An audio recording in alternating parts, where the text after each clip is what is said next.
And we're going big on this one. And we know that 2 police officers were killed at Kasoa Bujumbura in the central region. Yeah, that's the latest incident. It's got everyone talking, obviously. One of the officers died on the spot, while the other passed away while receiving medical attention. Everybody's been talking about it. It brings to 5 the number of police officers killed over the last 30 days. Now, on the 30th of July, 2019, Sergeant Agatha Nana Nabin was shot by some unknown men in a saloon car at a snap checkpoint while she was on duty along the Kumbungu-Tamale Road in the northern region. On the 20th of August, 2019, Lance Corporal Alassane Asare, who was on duty at a fuel station at Akim Swedro in the night, was found dead at his duty post with a rifle in between his legs. There was a suspicion that he had committed suicide, but an initial report downplayed such assertion. The following day, August 21, 2019, Corporal Bernard Inchi was reportedly hit and killed with a heavy metal, allegedly by occupants of a vehicle that offered to give him a lift at Manso Abodom in the Ashanti region.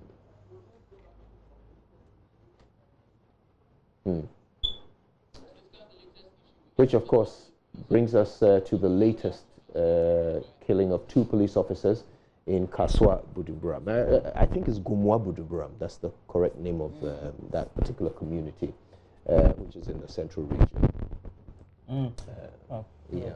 We would want to speak to at least the head of the police station or the command there at Kasoa, and we'll have him online, and we'll have some interaction, get to know what the latest is. Already the police have issued a statement.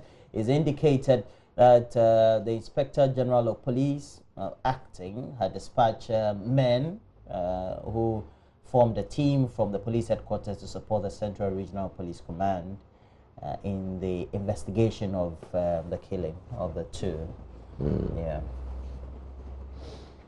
And you know, when this news came yesterday, the IGP was at the National Police Command Conference, and the commander of the region was also there at Sogakopa, and that's where the IGP indicated that the occupants of an unregistered saloon car, and these are details of the incident that occurred yesterday, driving recklessly around Bujumbura, Kasoa Bujumbura Road. When the police officers attempted to stop them, occupants of the car opened fire on the officers, leading to their death, which has been confirmed by the medical officers at the police hospital. One of the police officers was not dead on the spot. He died, you know, when he got to the hospital. I'm not sure this is part of the statement, though, but the police administration condemns this dastardly and cowardly act.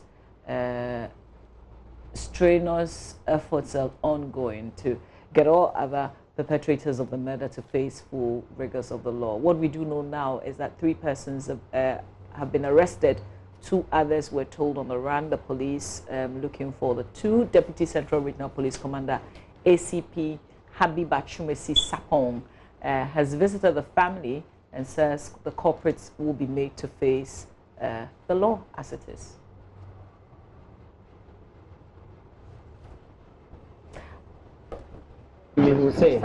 Esena isu kakra wa ha na kana ese yaba ha dadadada wiam ho tama adinisi yen, but na the regional commander Mr. Awuni, Commissioner of Police Mr. Awuni, na o suga kope oni IGP ni police penifo nyina omo ye conference ntimi so mi fike post by ewie na ese me twen no be kame ho na ye ba be chiam because na IGP to ni say onti na name no memma ebusuane ya akọ nti ba ya be de tietietia ene say ye beka e gina IGP anemu ena Mr. Awuni na so ne nemu ni aka kire busua say asem a yetetete won fra memu no eyampa say yenua be ma ye kunu ena yakola ene ne ye adwuma Awa Muhammad nyame ayi nefri asase so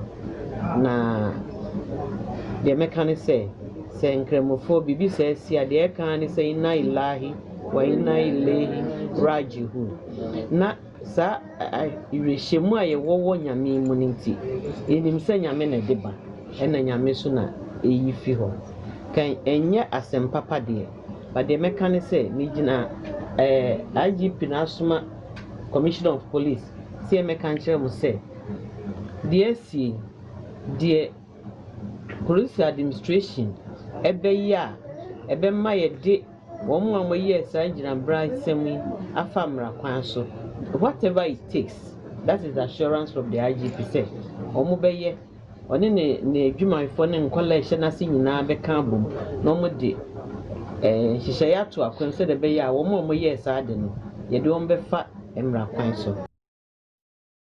So that's the regional police commander, the ACP Habiba Chumesi Sapong, who Deputy Central Regional Police Commander ACP Habiba Chumesi Sapong, who had visited the family yesterday as the news, started coming out. On behalf of the acting IGP, went to officially inform the family of the death of Corporal Awal Mohammed, who was shot and killed. So he's one of two, and so ACP Habiba essentially telling the family and assuring them that the police would do everything that it takes lawfully to bring them justice. So two police officers, one is Sergeant Michael Jamesi and Lance Corporal Mohammed Awal are the two that were shot and killed yesterday in Kasoa. There's some eyewitnesses who spoke to our sister station, Adom TV. We'll bring that to you as well. But I believe we could possibly listen to the brother of one of the victims, Muhammad Awal, Corporal Muhammad Awal. His brother is Sawaba Musa, and he spoke as well. Let's hear what he had to say.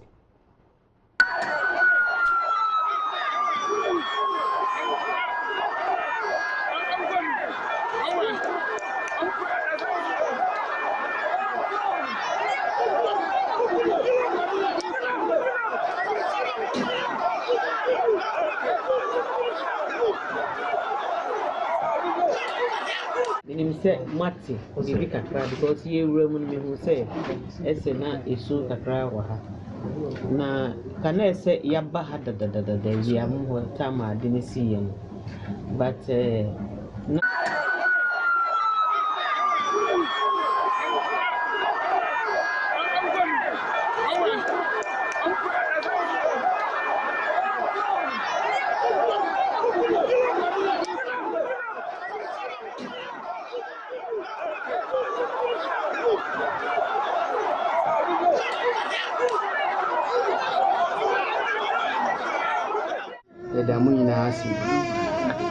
asida kese nso enkoma IGP a wetu mpinifo we na se omumbra na omumbesra yen eyampa yekiti na etin se achisen but omo be confirm ama he nti se ayan so ya die se yebra no waye nyame dia sana madam eka no ne be kan se inna lillahi wa inna ilaihi raji'un nyame onu normal onu nso na oje ba yen so de da nyame ase se yankopon agini nkwa e woni dwumem ma say na hu say dwumem e na esiye etumisi nse da nyame ase na yen penifo awa na kasa opapa eni ebra efikuma say omobomba be dukaswa ende ni be ya nti no se na motu liaison officers no say yen so ayen de nti yen omo ebenya interaction any communication ebesi bia no omo ba ebusuan na ebetena se na ya meeting na say ya frɛ Kasoa division na de ewo mu bia no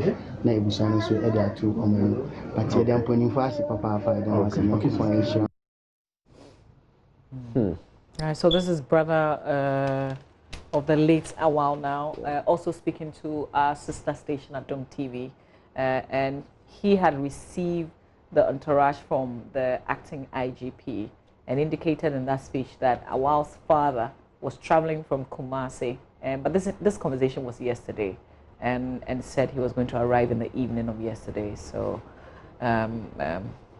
this is what we say. This is our culture. It's God that gives and God takes.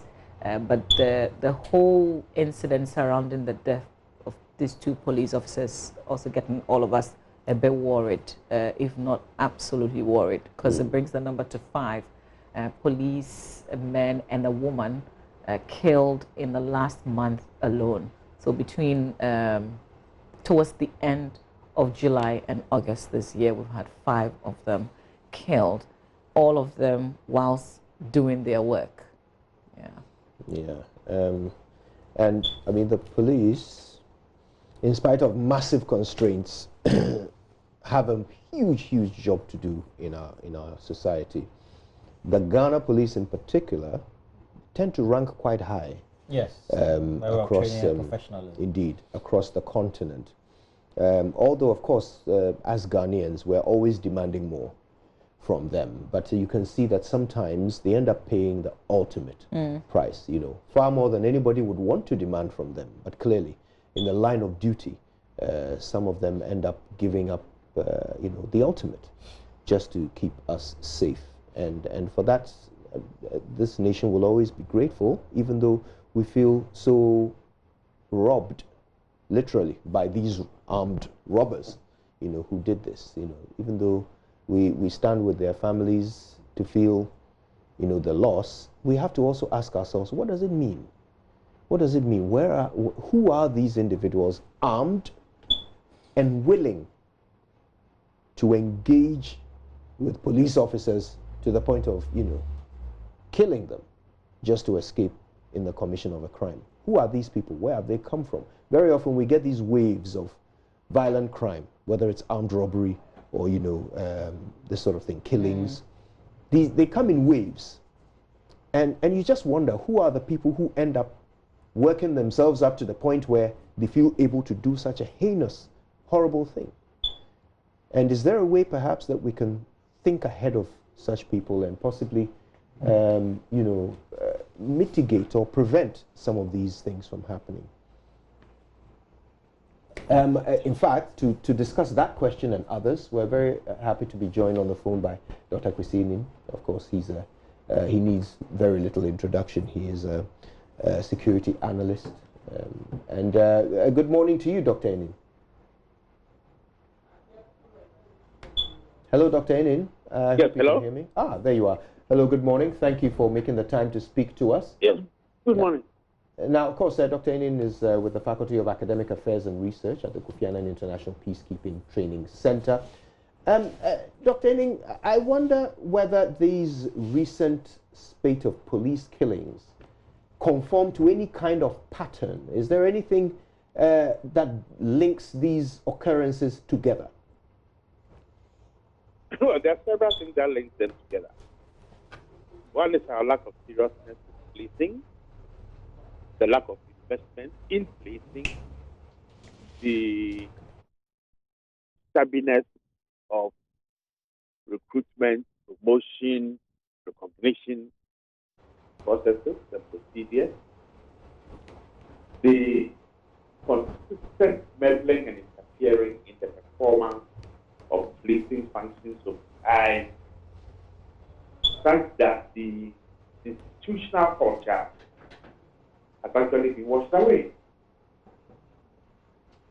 Over time, society as a whole has seen policing and police officers actually also as legitimate targets for attack, abuse, and intimidation. The end result, or actually the process, is what we are seeing. Service that everyone thinks they can take hot shot at, a service that lacks the confidence to deliver on its mandate of protecting life, property, and increasingly this boldness in daring to exchange fire with them. We are reaching a certain point where we don't actually know whether those who are shooting the police are ordinary, ad hoc, incidental criminals, they are members of organized crime gangs, or they are much more dangerous elements testing the resilience and the ability of the police to protect the station. Okay, so what is happening has multiple disturbing factors. Now, you said that this was the process that we're seeing, not the end result. Oh, no, far from it. What exactly would the end result look like? Probably when, before we begin to see a turn in the curve. Look, if you remember, about 3 years ago, or less than that, maybe, there was a lot of fanfare about a strategic plan, an 18 or so point strategic plan. Okay? Yeah. How much money have we put in for?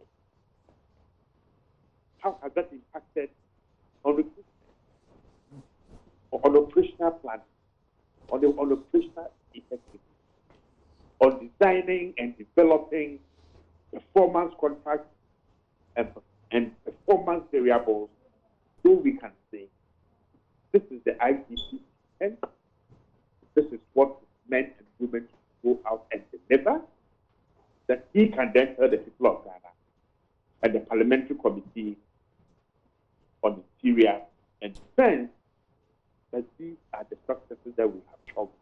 But equally important, these are the challenges and the gaps that we are facing. What is happening is so dangerous, but we have allowed it to slide over time. In the last 5 years, the number of attacks against police officers, their killing against their stations, have just been brushed under the carpet. So much so that an average officer on the beat is not sure whether he or she is going to come from safety. Look, the danger that the Ghana Police Service needs, and by extension, the society, is that we need an open conversation about getting policing back to where it ought to be, providing the logistics. And I found it very interesting this morning, or the last, that they were bragging that we've got 4,000. That they've got? That they've got 4,000 body armor to protect them. Right. This is not information that ought to be put in the public domain. But the service itself, desperate and confused, thought by putting that in the public domain, it will serve as a deterrent. Unfortunately, not. If you've got body armor, now they'll go for the head. Okay, so there are things that we all need to have the conversation around. Proving the discipline, the logistics, the way they project themselves using the institutional meddling in the performance of their duties, and then providing a checkable criteria of performance and delivery. But really, right now, we are in crisis. When you lift up arms against representatives of the state, particularly those who wear the uniform, it is no more an ordinary crime. More often than not, it is the military that should come in to respond. You know, so there are, as I said, several issue areas that we need a national conversation. So, Dr. Eni, you've highlighted the importance of enhancing the ability of the police to do a good job, and you talked about getting out of their way politically, and then, of course, equipping them with the logistics they need. Now, it's no secret that, at least for the past decade or so, every single year, amounts of money are budgeted to be allocated for policing, and the police receive almost none of the amounts that are budgeted every year and announced in Parliament. But recently, this government has provided some vehicles and has spent some money on the police. Clearly not enough, but should we be seeing any level of increase in their capacity as a result of however much has been spent on them? Well, I think the points you raise are very pertinent. But let me make a couple of, corrections. Every single government since independence has equipped the Ghana Police Service.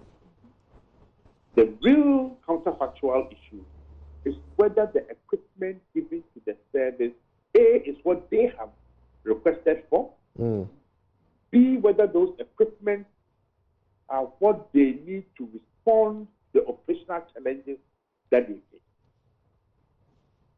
Okay? The budgetary allocations that are mentioned and the factual sum that gets to the service has huge discrepancies. Yeah. Now, those discrepancies does not enable the service and its strategic planners say this is what we seek to do in the next 8, 9, 12 months. Because the money is just not enough to go around. Were you to disaggregate the number of police stations in this country and then correlate them to the population at present and the expected growth between 2 to 2.6%. We don't have enough stations. I think we have a little over 1,000 stations spread about this whole country. We have a population that is booming, that in the next 20, 25 years we will actually double the numbers. So it's not just about the budgetary, the rhetorical allocation and the factual disbursement. It's about a long-term plan, strategic vision that says looking at where we are located in terms of the threat, both internal and external. Looking at the unmanaged, disorganized urbanization that we see. Looking at the way that crime is changing rapidly. What type of police service do we need? And what are the accoutrements that we need to provide them so that they can protect us, create an enabling environment for business? But I'd like to add another caveat. You see, we need to be able to ask the service the levels of effectiveness in their performance that correspond to the investments that we are making in them. Okay? But these interventions have been, very isolated, ad hoc, and does not fit into any grand mission and stuff. And that is why we have a service that only tries to respond. It's reactive. Now, Dr. Enin, it occurs to me that there hasn't been a time in our recent history where we've had more political leadership in law enforcement and security services than we have today. In addition to having, obviously, an IGP and a deputy IGP, we have a Minister for National Security. We have a Minister of State at the Presidency responsible for national security. We have a National Security Coordinator, National Security Advisor, and so many others. Minister of Defense, Minister of Interior, all of them with deputies. You would think that with the president throwing so many of his men at the security problem, we should have less of a security problem, shouldn't we? I don't think there's a direct positive correlation. When population grows at the rate that we are growing, in 1951, when we got self-rule, our population was not much larger than Denmark's population. Over the same period, our population has increased almost 800% and still growing. That means a particular type of population. If we see the unplanned urban space, it poses a particular type of challenge to how we do things. If you look at our surrounding areas, that is the contiguous states and much further afield, the nature of militant movements, extremist movements, and increasingly violent extremist movements are challenging our understandings and perceptions of who is the enemy and who is the enemy. That poses a challenge to law enforcement. So, you've So done... for me, it is not just a matter of the numbers. It's also the ability to say, how do we do interagency coordination, the sharing of information, and the building of trust to be able to respond to this amorphous set of challenges that make law enforcement delivery almost impossible now. But these are not unsurmountable problems. They can and must be surmounted. We don't have a choice. We simply don't have a choice. Well, Doc, you know, the solution always begins with identifying the problem correctly. So, I mean, you've done so much analysis and profiling in this area. Help us understand, who is the enemy today to Ghanaian security? Let's profile this enemy. Where are these people coming from that are, you know, engaging in gun battles in the streets and shooting police officers at checkpoints and whacking them over the head after pretending to give them lifts? These individuals, who are they? Where have they come from? What's their motivation? Help us understand. Okay, let's take it one by one. Okay, before we can draw the profile of these individuals, groups who overlap, collaborate, and partner in an extremely opportunistic way, we need to ask ourselves, how have we got to where we are? Number one is that we've seen policing.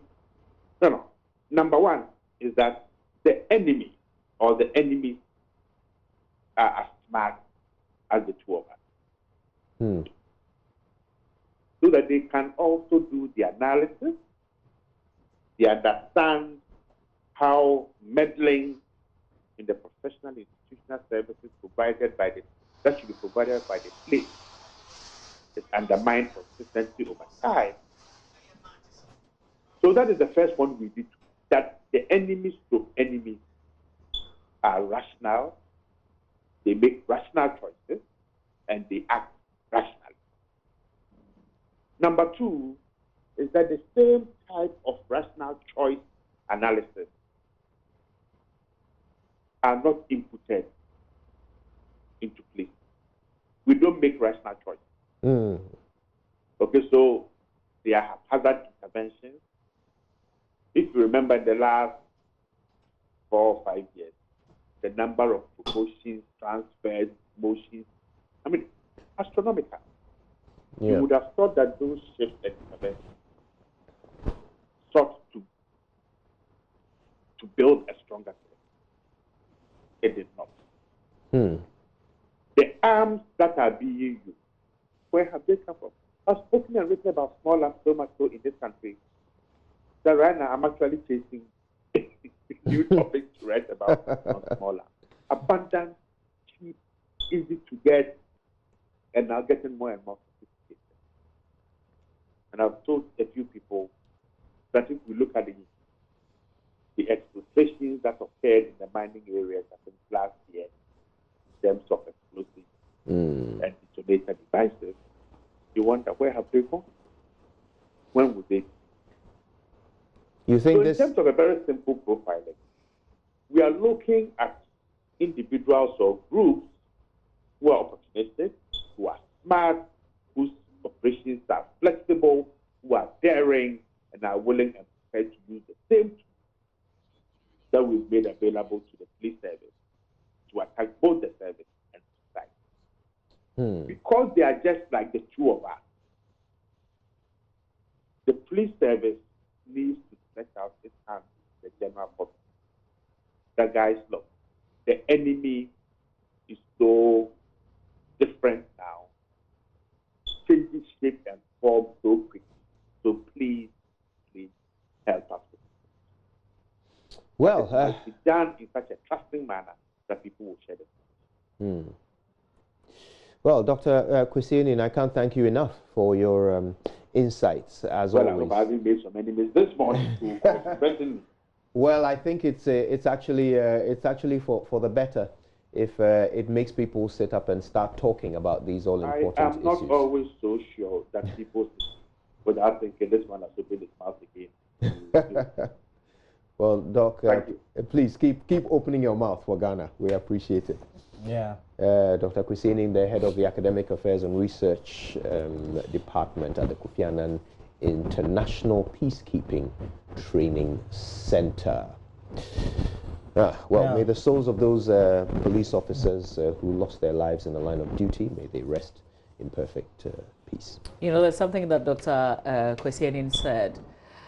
The resources that were given to the police, what they are receiving now, is it what they requested for? Indeed. Is it what they really need? Indeed. I guess is one of the questions. It's not enough to always announce that they've given them so-and-so vehicles, they've given them this.